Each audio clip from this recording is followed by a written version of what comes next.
Natatandaan niyo pa ba mga kapuso ang pygmy hippo sa Thailand na si Mudeng? Aba, 1-year-old na pala siya. At enjoy ang viral pygmy hippo sa kanyang first birthday bash. Yan po ang ating pampag-good vibes. Undeniably cute looks? Check. Chubby cheeks at fluffy rolls? Check. Ang pygmy hippo na si Mudeng ng Thailand, walang duda na naging internet celebrity. Not just in Thailand, worldwide sensation din.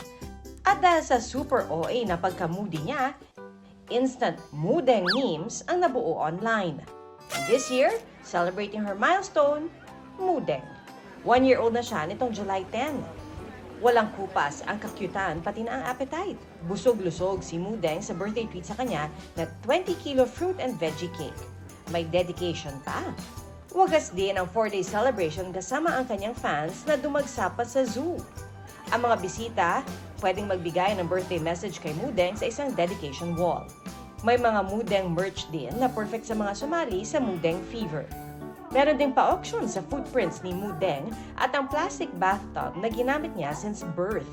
Lahat ng proceeds mapupunta sa Wildlife Conservation Fund.